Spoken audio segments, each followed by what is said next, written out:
फिर आध्यात्मिक गुण को हम मेन जो क्वेश्चन है वो या तो आपके गुरवादी गुण से आएंगे या तो परादी गुण से आएंगे। आध्यात्मिक गुण और सार्थक गुण से इतने क्वेश्चंस नहीं पूछे जाते, बट स्टिल थोड़ा बहुत पूछा जाता है। जैसे कि हमारे आया था बुद्धि को एक्सप्लेन करो, हमारा तो अलग ही पेपर आया था, मतलब कि बुद्धि को ना, बुद्धि और एक और चीज़ थी जिसको 10 नंबर, इन दोनों को 10 नंबर में दिया था। मतलब अकेला जो बुद्धि है ना वो हमारे 5 नंबर में आ रखा था, बुद्धि या फिर स्मृति आया था हमारे तो, ठीक है, और वो भी मेन में, मतलब मेन एग्जाम में।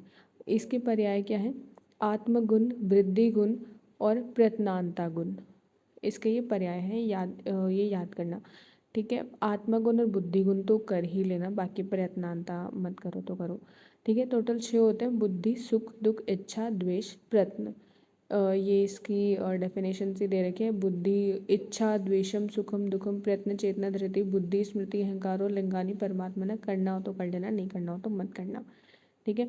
बुद्धि तर्क संहिता के अनुसार क्या है? सभी व्यवहारों को जो हेतुभूत गुण है, जिस गुण के कारण सभी व्यवहार होते हैं वह बुद्धि गुण होता है। मतलब कि सर्व व्यवहार हेतुर गुणो बुद्धि ज्ञानम, जिसके कारण सभी व्यवहार होते हैं वो क्या होता है? बुद्धि गुण होती है, ठीक है। फिर बुद्धि के द्वारा ही कर्तव्य व अकर्तव्य का निर्णय लिया जाता है। बुद्धि शब्द से चेतना, धृति, स्मृति, अहंकार का जो तात्पर्य है वो किया जाता है। ये क्या होता है? ये होता है बुद्धि। फिर बुद्धि जो है ना, बुद्धि को 2 पार्ट्स में डिवाइड किया जाता है।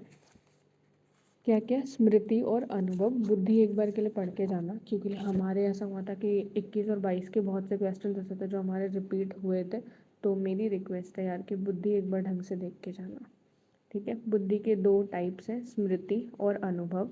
स्मृति जो है वो क्या होता है? मतलब कि स्मृति 2 टाइप, स्मृति बेसिकली मेमोरी होती है, अनुभव वो होता है, स्मृति वो चीज़ होती है जो मतलब कि पुरानी चीज़ों को याद करके जो ज्ञान बनाते हैं वो होती है स्मृति। अनुभव होता है कि पुरानी चीज़ जिसको हमने एक्सपीरियंस किया हो वो होता है अ, अनुभव, ठीक है। फिर स्मृति, संस्कार मात्र जन्यम ज्ञानम स्मृति।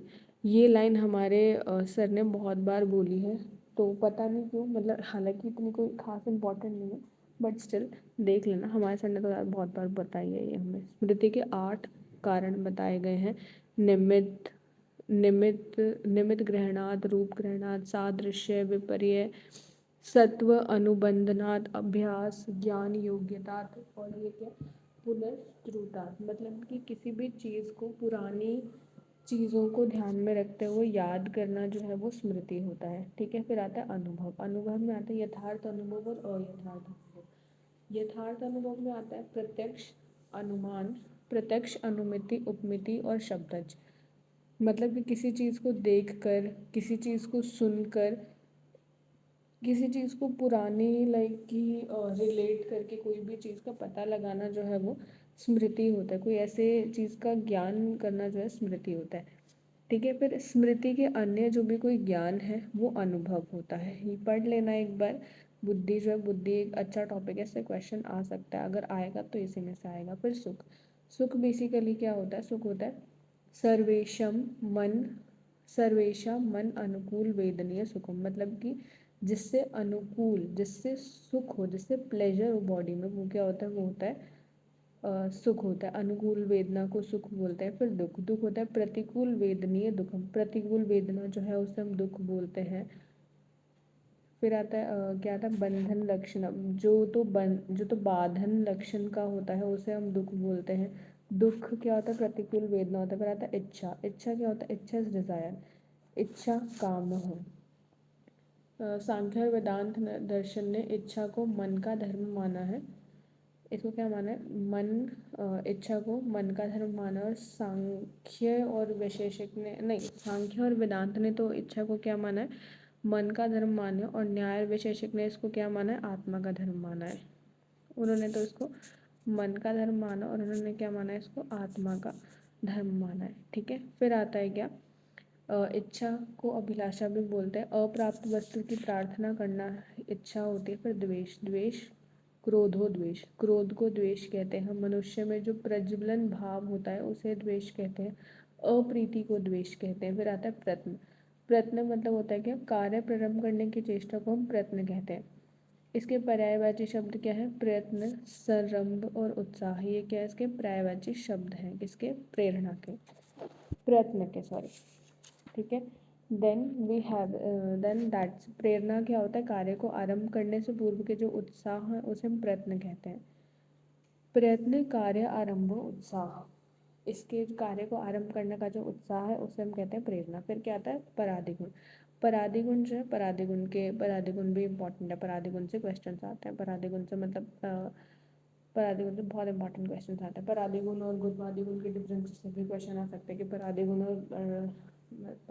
और गुरुवादिगुण इन दोनों को 10 दिसंबर में एक्सप्लेन करो, ये आ सकता है। ठीक है। तो पराधिगुण के क्या बोलते हैं? इसके पर्याय क्या है? इसके पर्याय इंपॉर्टेंट है। जो तो गुरुवादी था, गुरुवादी को तो चिकित्सीय गुण कहते थे, और जो ये है ये चिकित्सक गुण होते हैं।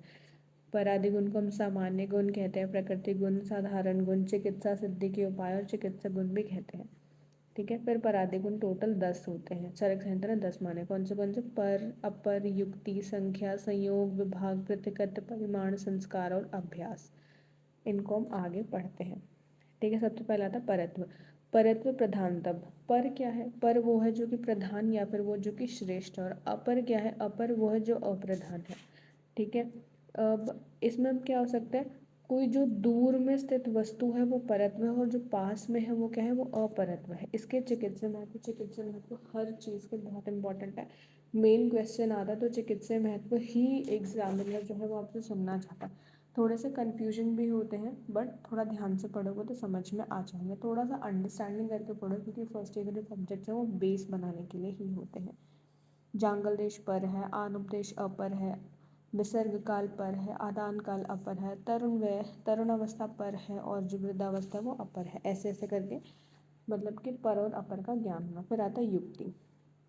युक्ति क्या होता है? युक्ति चेतनी योजना तू युंजते। मतलब कि दोषादि का विचार कर औषध का सम्यक कल्पना जो दी जाती है उसे हम क्या कहते हैं? उसे हम योजना कहते हैं। वही क्या होता है? वही युक्ति होती है। मतलब कि युक्ति का मतलब कोई भी जो भी हम औषध दे रहे हैं, ज़रूरी नहीं, मान लो कि कोई पेशेंट है, ठीक है, उसको हम ऐसे कोई चीज़, ऑफकोर्स सॉलिड्स नहीं दे पा रहे, उसके दांत काम नहीं कर रहे, वो टच च्यू ही नहीं कर पा रहा, तो हम क्या करेंगे? उसको थोड़ा सा सेमी सॉलिड या लिक्विड फॉर्म में देंगे। तो हर एक चीज़ का संस्कार करना या फिर हर एक चीज़ में युक्ति लगाना कि अगर हमें इस इंसान को ये गुण देना है तो हम कैसे कैसे युक्ति लगा सकते हैं। इसके चिकित्सा में क्या आता है कि व्याधि के पहलुओं को देखकर संप्राप्ति की युक्ति करना। ठीक है। पथ्य अपथ्य की युक्ति करना, देश, काल, अग्नि, बल, प्रकृति, इन सबको देखकर जो की जाती है। फिर संख्या स्याद गुणनीति। संख्या आपको नंबर होता है, मतलब कि संप्राप्ति के भेदों की संख्या। औषध के मान का ज्ञान भी संख्या के आधार पर ही होता है। ठीक है। फिर संयोग मतलब कि योग सह संयोग उच्चते। दो चीज़ों का मिलना जो है वो संयोग होता है। ठीक है। द्विकर्मज संयोग मतलब कि दोनों के दोनों जो व्यक्ति, दोनों के दोनों जो चीज़ें वो क्या क्रियाशील है। ठीक है। इसके एग्जांपल्स में क्या है? इस एग्जांपल्स में आता है क्या? बीज वाहिनी, जब तब जब स्पर्म और ओवम जो है वो मिलते हैं उस टाइम पे, जब दो भेड़ आपस में रहता है। सर्वकर्मज मतलब कि दो से अधिक द्रव्य जब आपस में मिलते हैं महाभूतों के संयोग से जब पुरुष बनता है। फिर आता है एक कर्मज संयोग। एक क्रियाशील द्रव्य और अन्य जो वो क्रियाहीन है। वृक्ष पर कुएं का आके बैठना। ठीक है। फिर आता है संयुक्त व्यवहार के हेतु को संयोग कहते हैं। नीचे तर्क संहिता की एक लाइन लिखी गई है कि संयुक्त व्यवहार हेतु संयोगे सर्वद्रव्य वृत्ति। मतलब कि संयुक्त व्यवहार के हेतु को जो है ना हम संयोग कहते हैं। कुछ डेफिनेशन अलग अलग आचार्य बहुत देते हैं, तो देख लेना, क्योंकि कंटेंट बढ़ाने में ये काम आता है। तुम लिख दोगे ये आचार है, ये आचार है, ये आचार है, ये आचार है, पॉइंट्स बना बना के लिखना, खूब सारे पॉइंट्स लिख देना, एग्जामिनर खुश हो जाएगा। और क्या आता है सर्वकर्मज संयोग में? सर्वकर्मज संयोग में सॉरी एक कर्मज संयोग में, एक कर्मज संयोग का मतलब एक क्रियाशील और एक क्रियाहीन। इसके चिकित्सा उपयोग का दोष दूसरे के संयोग के ज्ञान में व्याधि की संप्राप्ति का ज्ञान होना। ठीक है। प्रकृति सम संयोग और विकृति विषम संयोग का ज्ञान जो है वो भी किससे होता है? एक कर्मठ संयोग से होता है। ये प्रकृति सम संयोग और विकृति विषम संयोग की आगे सेकेंड ईयर में आके पूरा का पूरा पढ़ोगे तब ज़्यादा अच्छे से समझ आएगा। अभी नाम पढ़ लो कि क्या क्या होती है। ठीक है। फिर आता है विभाग। विभाग मतलब किसी दो वस्तु को अलग अलग करना।